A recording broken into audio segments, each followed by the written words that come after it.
Hi everybody, I'm Brian. And I'm Katie. And I'm John. Recently, we've researched some common mistakes that people make while traveling internationally.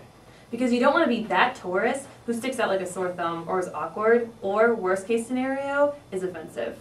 The following are a few common mistakes that people make while traveling abroad.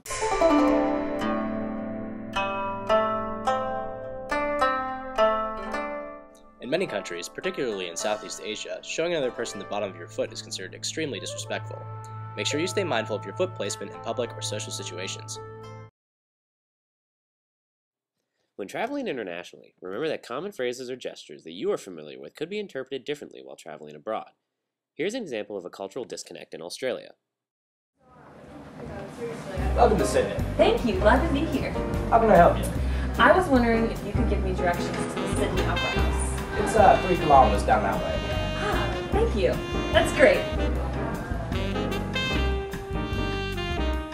Down that way. Great. Screw you.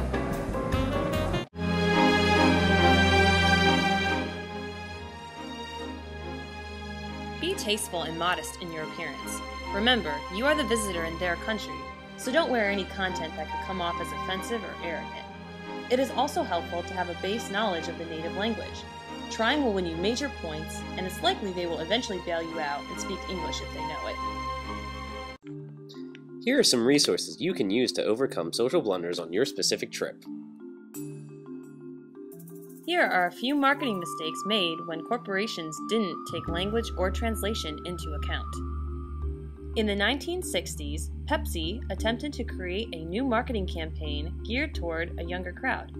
To attract this younger consumer base, Pepsi chose the slogan, "Come alive, you're in the Pepsi generation." Unfortunately, this didn't translate well into Chinese. Reportedly, this slogan was interpreted to mean, "Pepsi brings your ancestors back from the dead."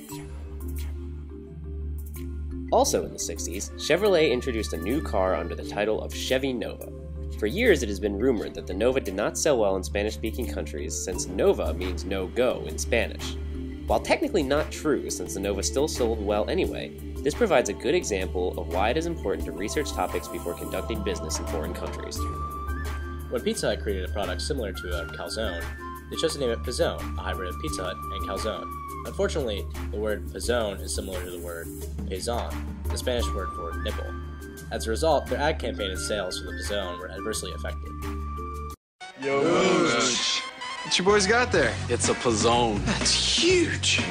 Delicious. So... No! It's back! The Pizza Hut Pizzone is yours alone.